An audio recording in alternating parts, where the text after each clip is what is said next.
What's patriotic? Who's patriotic? Who's a Deshbhakt? Who's a Deshdrohi? To debate the Patriot Act at India Today Mind Rocks, join me in welcoming our two debaters this evening. I want to begin by introducing one of India's most mercurial politicians, Commander-in-Chief of the massive Swami Army. Love him or hate him, you cannot ignore him. Ladies and gentlemen, at India Today Mind Rocks, join me in welcoming Dr. Subramaniam Swamy.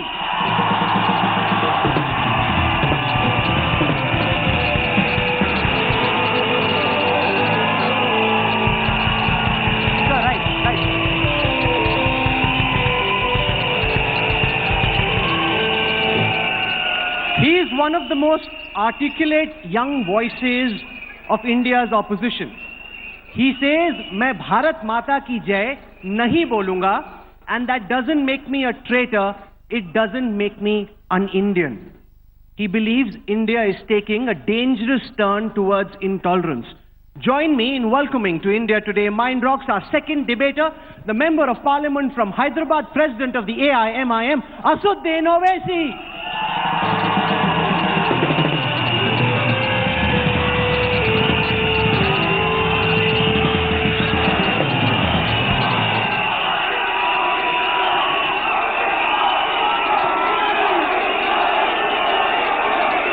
Silence, please. Silence, please.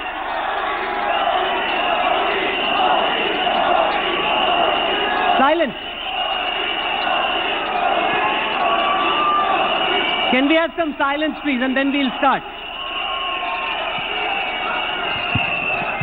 तो आखिरकार देशभक्त कौन है, देशद्रोही कौन है, और कौन तय करता है कि देशभक्त कौन है और देशद्रोही कौन है? कौन तय करता है कि देशभक्ति की परिभाषा क्या है? इस पर चर्चा करने के लिए इंडिया टुडे माइंड रॉक्स में इस वक्त हमारे साथ मौजूद हैं बीजेपी के सांसद डॉक्टर सुब्रमण्यम स्वामी और हैदराबाद से सांसद असुद्दीन ओवैसी। स्वागत है आप दोनों का। ओवैसी साहब, हम आपसे शुरू करेंगे। आप बड़े गर्व से कहते हैं कि मैं भारत माता की जय नहीं बोलूंगा। यहां बैठी जनता, टीवी पे देख रही जनता जानना चाहती है कि आखिरकार भारत माता की जय बोलने में इतनी तकलीफ क्यों है? देखिए, मेरा मानना यह है कि हमारे कॉन्स्टिट्यूशन में कहीं पर भी ये नहीं लिखा हुआ है कि किस तरह की स्लोगन्स बोला जाए। दूसरी बात यह है कि अगर आप सावरकर की हिंदुत्व पढ़ेंगे तो सावरकर के हिंदुत्व में होली लैंड और फादरलैंड का जिक्र है, जिसमें सावरकर ये कहते हैं कि मुसलमान और क्रिश्चियन इस मुल्क को होली लैंड नहीं मानते, और सावरकर ये भी कहते हैं कि इस मुल्क की पूजा करना चाहिए, इबादत करना चाहिए, जो मुसलमान और क्रिश्चियन नहीं करेंगे। तीसरी बात यह है कि अगर जैसा यहां पर तमाम लोग नारा मार रहे हैं, मैं रेस्पेक्ट करता हूं, मैं मुबारकबाद देता हूं, बहुत अच्छा है, मगर यहां पर यह भी कहूंगा कि यह मेरा फैसला है, आप या कोई मुझे मजबूर नहीं कर सकता। मिसाल के तौर पर 16 मार्च 2016 को आरएसएस के जनरल सेक्रेटरी दत्तात्रेय होसबले ने कहा कि अगर जो कोई भी ये नारा नहीं मारेगा वो एंटी नेशनल है। ये किसने अख्तियार दिया उनको? ये समझने की जरूरत है। तो आप जय हिंद, मैं जय हिंद बोलने में अपने आप को फख्र महसूस करता हूं। तो हो क्या रहा है कि हिंदुस्तान में एक हिंदू नेशनलिज्म को इंपोज करने की कोशिश की जा रही है। मैं ये कह रहा हूं कि इंडियन नेशनलिज्म को मैं फॉलो करूंगा। हिंदू नेशनलिज्म ये बोलता है कि सिर्फ एक ही मजहब रहेगा, एक ही कल्चर रहेगा, मिलिटेंट होगा, एग्रेसिव होगा, सेंट्रलाइज्ड लीडरशिप होगी। इंडियन नेशनलिज्म ये कहता है कि तमाम कम्युनिटीज को मानेंगे, कॉम्पोजिट कल्चर को मानेंगे, डाइवर्सिटी को मानेंगे। हिंदू नेशनलिज्म 1200 साल की गुलामी की बात करता, इंडियन नेशनलिज्म सिर्फ 200 साल की गुलामी की बात करता। तो यह फर्क है। इसीलिए मैं आपसे कह रहा हूं कि नारा जरूर लगाइए, मगर किसी को मजबूर मत करिए कि नहीं यही नारा आपको लगाना पड़ेगा, मैं उसको मानने को तैयार नहीं हूं। डॉक्टर सुब्रमण्यम स्वामी, असदुद्दीन ओवैसी डंके की चोट पे कहते हैं कि नहीं, मैं भारत माता की जय नहीं बोलूंगा। वो कहते हैं कि इस वजह से मैं देशद्रोही नहीं बन जाता और किसी की हिम्मत नहीं है कि वो मुझे मजबूर करे कि मैं भारत माता की जय बोलूं। क्यों मजबूर किया जाए असदुद्दीन ओवैसी जैसे लोगों को भारत माता की जय बोलने के? इंग्लिश और हिंदी? हिंदी में बोलिए, ज्यादातर लोग हिंदी समझ रहे हैं। तो पहले इन्होंने दो गलतियां की है अपने वक्तव्य में।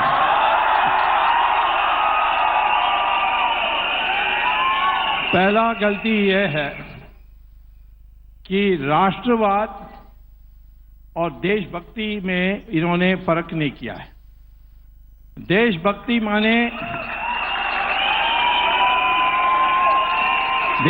माने मैं इस देश में पैदा हुआ और इस देश को मैं महान देखने चाहता हूं, ये देशभक्ति होती है और देश की रक्षा करने के लिए मैं खड़ा होऊंगा।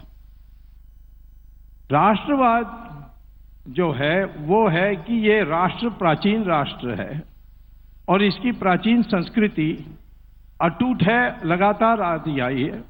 तो मेरी अस्मिता जो है वो इस देश की हिंदुस्तानी अस्मिता है और यदि मॉडर्न साइंस को हम माने, डीएनए एनालिसिस, तो इस देश के सारे मुसलमान के डीएनए और हिंदू की डीएनए एक ही है। इसके माने मुसलमान का पूर्वज हिंदू है, ये इसको स्वीकार करना चाहिए। पहली बात यह है कि यदि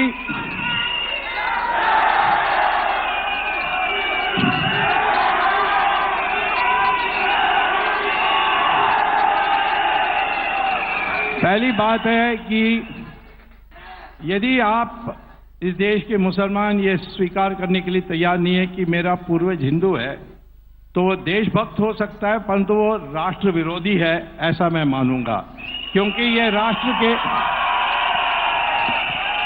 तो एंटी नेशनल और पेट्रियोटिज्म में फर्क। दूसरी बात, उन्होंने कहा कि हम तो सिर्फ कॉन्स्टिट्यूशन को मानेंगे।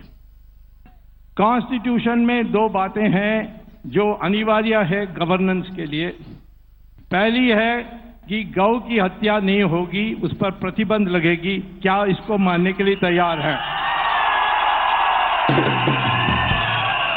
दूसरी बात कॉन्स्टिट्यूशन में है कि यूनिफॉर्म सिविल कोड होना चाहिए। क्या ये मानने के लिए तैयार हैं? कॉन्स्टिट्यूशन मानेंगे। तो मुझे ये बताएं डॉक्टर स्वामी, क्या आपकी परिभाषा में असदुद्दीन ओवैसी देशद्रोही है? नहीं, असदुद्दीन ओवैसी देशद्रोही नहीं है, ये देश एंटी नेशनल है, माने राष्ट्र विरोधी हैं। हमारे राष्ट्र की जो कल्पना है उसके विरोधी है।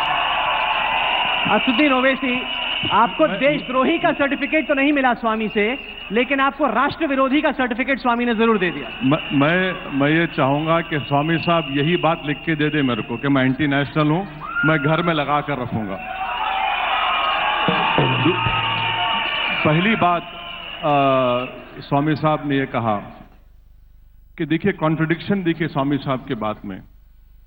ये बोलते हैं कि ये देशभक्त हैं, एंटी नेशनल भी हैं। ये जो है पूरा हिंदुत्व का जो आइडियोलॉजी है जो सावरकर ने लिखी थी, अब उसी को कोट कर रहे हैं ना? नहीं कोट कर रहा हूं, मिक्स करके कर रहे हैं आप। Savarkar, Golwalkar, bunch of thoughts, हाँ, ये सब मिलाकर, ठीक है। सावरकर को मानता हूं, गोलवालकर को मानता हूं, पर मोहम्मद अली जिन्ना को नहीं मानता हूं। मैं भी नहीं मानता। तो बहुत अच्छी बात है। एक तो सावरकर ने, आज यहां पर हम इतने झंडे देख रहे हैं,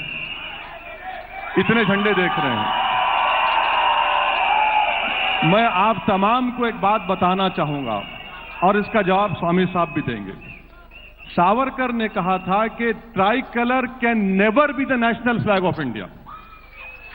यह उन्होंने कहा था सावरकर ने, अभी ये मानेंगे। दूसरी बात, गोलवालकर ने सरदार पटेल को लेटर लिखकर दिया था कि हम आरएसएस से बैन हटाइए। तो सरदार पटेल ने कहा कि इसका कंडीशन यह होगा कि आप ट्राई कलर को मानेंगे हिंदुस्तान को सेक्युलर मुल्क मानेंगे, तो आरएसएस ने कहा कि हम ट्राई कलर को मानेंगे। सावरकर ने कहा था कि ये ट्राई कलर को नहीं मानेंगे जो इतनी फख्र से आप लोग लहरा रहे हैं। सावरकर ने कहा था कि भगवा झंडा नेशनल फ्लैग होना चाहिए। सावरकर ने कहा था कि मैं कॉन्स्टिट्यूंट असेंबली को नहीं मानता, इसको अंग्रेजों ने बनाया। गोलवालकर ने कहा था कि ये कहां से फ्लैग आ गया। तो अब ये देख लीजिए, ये किताबों में लिखा है, मैं प्रूफ करने तैयार हूं। ये आखिरी बात मैं स्वामी साहब से पूछना चाह रहा हूं कि ठीक है, मैं एंटी नेशनल हूं, मैं जरूर, मेरे लिए एजाज है, ये मेरे लिए ऑनर है और इंशाल्लाह मैं इसको लेकर चलूंगा जिंदगी भर। मैं आपसे पूछना चाह रहा हूं कि आरएसएस का जो ओथ लेते हैं, आप आरएसएस का ओथ लिए? Have you taken an oath for RSS? No. So you're not an RSS member. So now, when you take oath for RSS, आपको जब ओथ लेते हैं आरएसएस का, तो आपको यह कसम खाना पड़ता है कि मैं Hindu religion, Hindu community, Hindu culture की वफादारी करूंगा और यह मुल्क मेरे लिए होली लैंड है। मैं स्वामी साहब से पूछना चाह रहा हूं कि नरेंद्र मोदी और बीजेपी ने कॉन्स्टिट्यूशन पर ओथ लिया, स्वामी साहब भी एमपी बने तो कॉन्स्टिट्यूशन पर ओथ लिए, तो क्या इंडिया का कॉन्स्टिट्यूशन का ओथ ऊपर होगा या फिर आरएसएस का ओथ ऊपर रहेगा? यह आप बता दीजिए, क्योंकि आरएसएस का ओथ है। आरएसएस के अपने ओथ में ये कहते हैं, इनको ये कसम लेना पड़ता है, Hindu religion, Hindu culture, Hindu community and Holi land. बोल रहे हैं मुझे? हाँ बोलिए, जवाब दीजिए। देखिए, आप कॉन्स्टिट्यूशन में आपने खुद ओथ लिया और उसी कॉन्स्टिट्यूशन में यूनिफॉर्म सिविल कोड और गौ हत्या की बात है। स्वामी साहब मैं जवाब दे दूं, प्लीज इजाजत दीजिए। यूनिफॉर्म सिविल कोड के बारे में ये आप लोगों ने नोटिस किया होगा कि हमारे दोनों गेस्ट एक दूसरे से सवाल पूछना चाहते हैं, जवाब कोई नहीं देना चाहता। राहुल कंवल सुनिए, आप हम दोनों का एक इंटेलेक्चुअल डिबेट चल रहा है, बीच में मदाखलत मत करें, रुके रहिए आप। तो जहां तक यूनिफॉर्म सिविल कोड की बात है स्वामी साहब, यूनिफॉर्म सिविल कोड, मैं आपसे रिक्वेस्ट कर रहा हूं, आप तो हर पॉलिटिशियन आपसे डरता है रात में सोने से पहले, कल क्या केस डाल देंगे आप। तो मैं आपसे इनकी पार्टी में भी डरते हैं। हाँ, इनकी पार्टी में डरते हैं। मैं आपसे पूछ रहा हूं कि Hindu undivided family tax rebate, क्या ये राइट टू इक्वालिटी के खिलाफ नहीं है? हिंदू अनडिवाइडेड फैमिली सिर्फ हिंदू सिख्स के लिए क्यों, आप मुस्लिम्स को क्यों नहीं देते? दूसरी बात स्वामी साहब, कॉन्स्टिट्यूशन में हमने नागालैंड को और मिजोरम को स्पेशल प्रोविजन दिया उनके कल्चर को बचाने के लिए, क्या हम उसको बर्खास्त करेंगे? नागालैंड का framework of agreement Rahul Kanwal के हाथ को नहीं लगने देते ये गवर्नमेंट। तीसरी बात यह है कि आप सुन लीजिए, आप गोवा की मिसाल देंगे मेरे को, मिस्टर स्वामी, गोवा में ये प्रोविजन है कि कोई कैथोलिक के लिए भी प्रोविजन है, आपको मालूम होना चाहिए, रजिस्टर भी कर सकते। ये तीन चीज, हिंदुस्तान एक डाइवर्स मुल्क है, यहां पर हम रिलीजन्स को सेलिब्रेट करते हैं, हम कोई रिलीजन को नहीं मानते, इतने कल्चर्स हैं, ये हमारी मजबूती है। एक चीज मुझे बताइए असुद्दीन ओवैसी साहब, देश बदल रहा है, वक्त बदल रहा है, आपने कुछ धर्म से जुड़ी बातों का सवाल किया, मैं आपसे सवाल करता हूं ट्रिपल तलाक को लेकर। क्यों एक मुसलमान पुरुष तलाक करके अपनी पत्नी को तलाक दे सकता है? क्या आपको नहीं लगता कि आज वक्त आ गया है कि एक ऐसा हिंदुस्तान हो जहां पे आप तलाक कहते हुए या एसएमएस या व्हाट्सएप के जरिए अपनी बीवी को आप तलाक नहीं दे सकते? क्यों नहीं आप आवाज उठाते ट्रिपल तलाक के खिलाफ? एक बात आपको समझने की बहुत बड़ी जरूरत है कि मुसलमानों में जो लोग 4 स्कूल ऑफ थॉट्स को फॉलो करते, मुसलमानों में शिया है जो जाफरी स्कूल ऑफ थॉट को फॉलो करते। सुनिए, मुसलमानों में अहले हदीस हैं, उनका एक अलग सिस्टम है। आप एक पढ़े लिखे यंग मुसलमान हैं, मैं तो आपसे सीधा सवाल पूछ रहा हूं ओवैसी साहब, क्या आप ट्रिपल तलाक में विश्वास करते हैं, हाँ या नहीं? हाँ या नहीं सर? राहुल साहब, आपको पैटर्नाइज करने की जरूरत नहीं है, मैं पढ़ा लिखा जरूर हूं, इसलिए आपको डिटेल में समझा रहा हूं। ये 4 स्कूल ऑफ थॉट्स हैं। अब ये मामला सुप्रीम कोर्ट में गया है, सुप्रीम कोर्ट को डिसाइड करने दीजिए, सुप्रीम कोर्ट का जो फैसला आएगा वो मेरे लिए भी मंजूर है, आपके लिए मंजूर है। असुद्दीन ओवैसी साहब, सुप्रीम कोर्ट, देशभक्ति क्या है, देशद्रोह क्या है, नेशनलिज्म क्या है, एंटी नेशनलिज्म क्या है, इस सब पर आपकी राय है। लंदन में आप बैरिस्टर बन के आए हैं, हर मुद्दे पे आपकी राय है। ट्रिपल तलाक का मैं सवाल पूछता हूं, आपकी जुबान क्यों बंद हो जाती है? नहीं, मैं जवाब दीजिए। बिल्कुल नहीं, मैं आपको बता रहा हूं कि ये मसला सुप्रीम कोर्ट में है। सुप्रीम कोर्ट फैसला करेगा, यहाँ कोई आपकी अदालत तो नहीं होगा ना। सुप्रीम कोर्ट का जो भी फैसला हो- अलग है। नहीं, सुप्रीम आपसे सरल सवाल ये है कि क्या आपके हिसाब से ट्रिपल तलाक की जो प्रथा है वो चलनी चाहिए, हाँ या नहीं? मैं आपसे- जवाब क्यों नहीं दे पा रहे हैं? जवाब आपको दे आप रहा बोल हूं। दीजिए कि मैं नहीं। विश्वास करता हूं, बोलिए कि मैं विश्वास करता हूं, नहीं, या बोलिए कि मैं विश्वास नहीं हरगिज़ करता। आप जैसा चाहेंगे वो जवाब नहीं दूंगा मैं।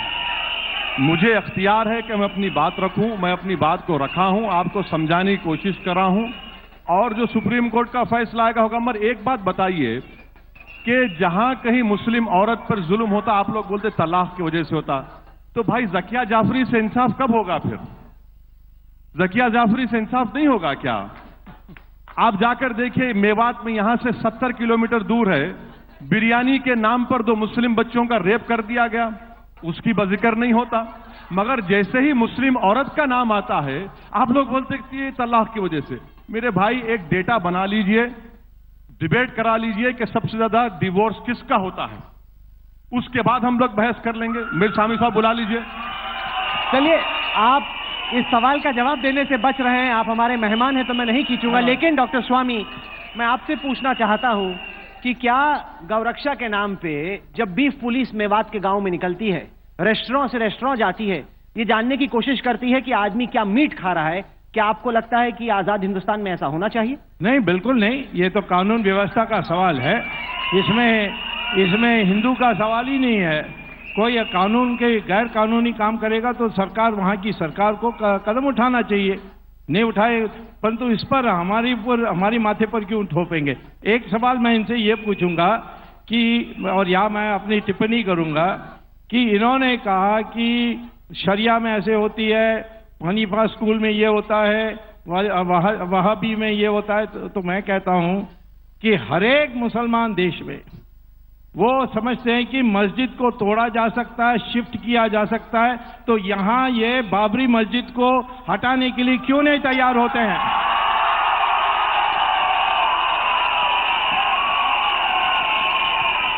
स्वामी साहब, आपको मैं ये जवाब कई मर्तबा दे चुका हूं। आपको याद दिलाने के लिए, मैंने समझता था कि आप भूल जाएंगे, लगता है एज कैच कर रही है आपको। ठीक है, मैं आपको दोबारा कह रहा हूं। देखिए, जो पहला एफआईआर रजिस्टर हुआ था बाबरी मस्जिद में मूर्तियां रखने का, वो एफआईआर आप देख लीजिए, आप तो केस देख रहे हैं। वहां पर क्या था? दूसरी बात, आप हिंदुस्तान की बात करिए ना, आप अरबस्तान की क्यों बात करते? ये डेमोक्रेसी ने बात किया था। सुनिए, मैं कह रहा हूं, स्वामी साहब, ये डेमोक्रेसी है, ये एक फंक्शनल डेमोक्रेसी है। यकीनन आपकी पार्टी पावर में हो सकता है कि हम फैशिज्म की तरफ चले जाएं, मगर डेमोक्रेसी तो है। डेमोक्रेसी को आप ले जाकर थ्योरोक्रेसी से क्यों मिला रहे? आप ये कंपैरिजन मत करिए। ईरान से, पाकिस्तान से, सऊदी अरब से मुझे क्या करना है? अच्छा, जब सऊदी अरब की बात आ गई, आप ही के फ्रेंड और आपके फेवरेट मिस्टर मोदी को हाईएस्ट सिविलियन ऑनर दिया सऊदी अरब ने। आप क्या बोलेंगे उस पर? ब्यूरोक्रेटिक कंट्री है, उनको बाज़ाब्ता इनाम दिया, बोलिए क्या बोलेंगे? इसके माने है कि दुनिया मोदी को मानता है पर आप नहीं मानते, यही हो गया। बिल्कुल सर, अगर हिंदुस्तान के 99% भी मानेंगे तो एक आदमी नहीं मानेगा, उसका नाम ओवैसी होगा। ये लिख लीजिए। ओवैसी साहब, आज हमारे वजीर आजम का जन्मदिन है। सुबह कुछ एक्टर आए, वो हैप्पी बर्थडे टू मोदी गा रहे थे। आप देख रहे हैं ऑडियंस में अभी भी मोदी मोदी के नारे लग रहे हैं। 2.5 साल हो चुके हैं लगभग प्रधानमंत्री मोदी के सरकार में आए। आप प्रधानमंत्री के कामकाज को किस तरीके से आंकते हैं? क्योंकि एक जो शंका थी लोगों को, वो ये था कि मोदी बनेंगे तो बहुत सारे दंगे हो जाएंगे, जो 84 में हुआ, उसके बाद गुजरात में हुआ, वैसा होगा। 2.5 साल हो गए, एक भी दंगा नहीं हुआ। आपको लगता है कि पीएम की बड़ी अचीवमेंट है ये?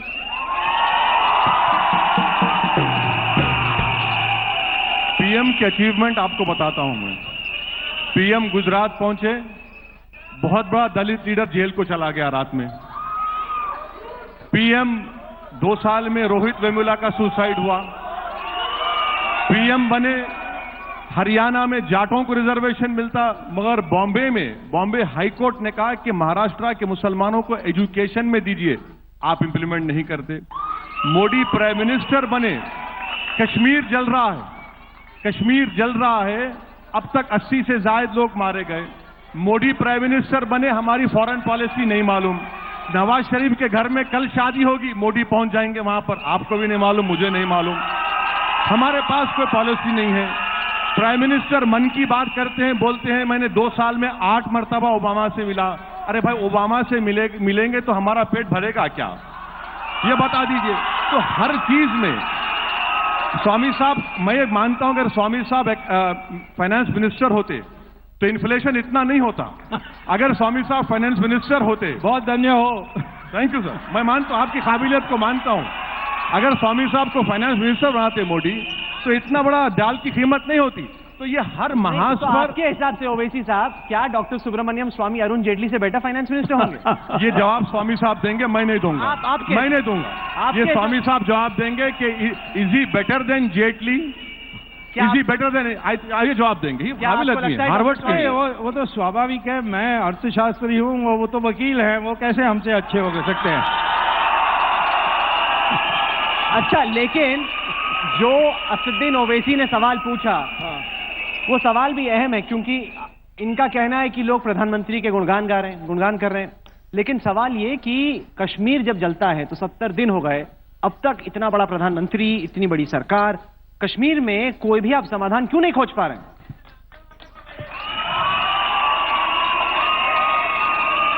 देखिए, हम लोगों ने शुरू में, भारतीय जनता पार्टी सरकार ने सोचा कि क्योंकि हम जम्मू में और लद्दाख में जीत कर आए और वैली में पीडीपी जीत कर आई, तो एक समन्वय के रास्ते का एक्सपेरिमेंट करना चाहिए। अब कई लोगों की राय है, और ये मेरी भी राय है, कि एक्सपेरिमेंट फेल हो गया और तुरंत कश्मीर में प्रेसिडेंट रूल होनी चाहिए।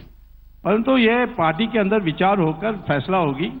परंतु आज तक कई लोगों की आशा है कि किसी तरीके से हिंदू और मुसलमान दोनों सरकार वहाँ चला ले तो हमारी देश के लिए अच्छा है। परंतु जहाँ तक कश्मीर है, कितना भी विरोध हो, उसका 1 इंच नहीं छोड़ेंगे। जो छूटा हुआ है उसको भी लेंगे। पर आपके हिसाब से महबूबा मुफ्ती को इस्तीफा देना चाहिए? आपके हिसाब से बीजेपी पीडीपी का अलायंस फेल हो गया? अपने व्यक्तिगत राय कहता हूँ, इस्तीफा क्यों, इस गवर्नमेंट को डिसमिस करना चाहिए। गवर्नमेंट। ओवैसी साहब, आप एक सर्वदलीय बैठक का हिस्सा थे, आप सर्वदलीय दल का हिस्सा थे, आप कश्मीर से होके आए हैं, आपने वहां पे जो हालात हैं उनको खुद देखा। आपके हिसाब से कश्मीर में अगर समाधान की तरफ बढ़ना हो, वास्तविकता को ख्याल में रखते हुए, तो क्या किया जा सकता है और क्या करना चाहिए? देखिए, एक बात समझिए, बीजेपी ने कहा था टारगेट 44 लाएंगे, गवर्नमेंट बनाएंगे, नहीं लाए। मुफ्ती ने कहा था कि बीजेपी को रोकना है, मुझे पावर में लाओ, नहीं हुआ। गवर्नमेंट बनी, एजेंडा ऑफ अलायंस बना। एजेंडा ऑफ अलायंस में शायद स्वामी साहब ड्राफ्टिंग कमेटी में थे होंगे, वरना वो नहीं बनता इतना। तो उसमें एजेंडा ऑफ अलायंस में लिखा गया कि सेपरेटिस्ट हुर्रियत से बात करेंगे, आफ्सपा के ऊपर रिव्यू करेंगे, ये नहीं हुआ। तीसरी बात ये समझिए कि मुफ्ती साहब इस दुनिया से चले गए, हर कोई जाएगा, मैं भी जाऊंगा, आप भी जाएंगे, मगर क्या मुफ्ती साहब के जाने से 90 डेज गवर्नमेंट नहीं बनी वहां पर? एलिनेशन बढ़ेगा? नहीं तो नहीं बढ़ेगा। इसका जिम्मेदार कौन है? क्यों नहीं बनाए बीजेपी गवर्नमेंट? 90 डेज तक क्यों खामोश बैठी? पांचवी बात यह है कि आपके पास कोई पॉलिसी नहीं है। अगर आप ये समझ रहे कि हम ताकत से इसको खत्म करेंगे, तो मुझे उमर अब्दुल्ला के उस जुमले को दोहराना पड़ेगा जिसमें all party delegation Omar Abdullah ने कहा था कि fatigue will not enter now. एक आदमी का नाम लूंगा जो स्वामी साहब पसंद नहीं करेंगे, अटल बिहारी वाजपेयी। अटल बिहारी वाजपेयी ने जो पीस प्रोसेस शुरू किया था, कांग्रेस ने उसको डंप कर दिया 2006 में। 2010 की इंटरलॉकटर्स रिपोर्ट, चिदम्बरम उसको इंप्लीमेंट नहीं करते, कहते हैं कि अरे अब करना चाहिए था। 14 हो गया, 17 आ गया। तो हम लोग इस पे कंसिस्टेंट पॉलिसी अपनाने की जरूरत है। आप जरूर बलूचिस्तान बोलिए, आपके बलूचिस्तान में कितने आंख और हाथ और कान हैं आपके? कितने हिंदुस्तान के कितनी आंख और हाथ और कान हैं आपके? 0 हैं। आप क्या करने जा रहे हैं? आप लाल किले से तो खड़े रह के बहुत बड़ी बात तो कर दिए, मगर आपको जो ऑपरेशन करना पड़ता है उसके लिए आंख कान हाथ की जरूरत होती है। आपकी जबान से ऑपरेशन नहीं होता वहां पर। और कश्मीर में हम क्या कर रहे हैं? आपका सवाल आपसे यह है कि बलूचिस्तान पर पाकिस्तान से हमला करने का कश्मीर की प्रॉब्लम सॉल्व नहीं होगी। उनका कहना है कि आपको लग रहा है कि आप मिलिट्री माइट के दम पे कुचल देंगे इस एजिटेशन को, लेकिन उससे कोई सोल्यूशन थोड़ी निकलेगा। और जो मरहम लगाने की जरूरत है लोगों पर, वो आप नहीं लगा पा रहे। देखिए, हम लोग ये विश्वास करते हैं कि जैसे महाभारत में कृष्ण भगवान ने 5 गांव तक की ऑफर दी, वो दुर्योधन मूर्ख ने स्वीकार नहीं किया, वैसे ही हम आज कहते हैं कि अमन से रहने के लिए कश्मीरी मिलिटेंट्स तैयार नहीं है, तो फिर हम मिलिट्री माइट से ही करेंगे। और मिलिट्री माइट से हमने पहले भी किया था, फिर बीच में ढील दे दिया। बांग्लादेश के टाइम पर पाकिस्तान का कमर टूट गया था। पाकिस्तान के उसी समय 4 टुकड़ा कर सकते थे 2 टुकड़ा करने की जगह में, परंतु हमने किया नहीं। हमने ताशकंद में आपको स्वामी साहब, क्या आपको लगता है कि पाकिस्तान को 4 टुकड़ों में करने का वक्त आ गया है? मेरी राय में पहले तो 1 टुकड़ा निकालना है बलूचिस्तान, और फिर उसके बाद सिंध की बात होगी। परंतु पाकिस्तान तो वहाँ वो सरकार कोई नहीं है, वो बनाई थी अंग्रेजों ने। आज वहाँ कोई सिविलियन गवर्नमेंट नहीं है, डब्बू है वो प्रधानमंत्री। वहाँ तो मिलिटेंट्स और मिलिट्री और आईएसआई चला रही है। और वहाँ की जो सिविल सोसाइटी है वो तो आशा करते हैं कि हम पाकिस्तान को मुक्त कराने के लिए आए।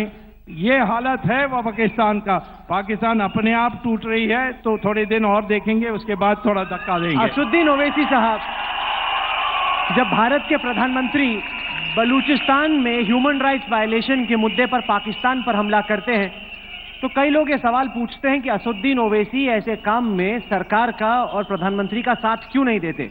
क्यों हर वक्त पर आप ऑपोजिशन की ही भूमिका में रहना चाहते हैं? अगर हमारे दुश्मन देश को नुकसान पहुंचता है, हमारा दुश्मन देश जो हम पे लगातार आतंकवादी हमला करता रहता है, अगर वो बैकफुट पे आता है, तो ये तो एक ऐसा काम है जिसमें आपको प्रधानमंत्री से हाथ मिला के आगे बढ़ना चाहिए। देखिए, आप बैकफुट की बात कर रहे हैं, प्राइम मिनिस्टर का तो पैर ही नहीं हिल रहा है ना।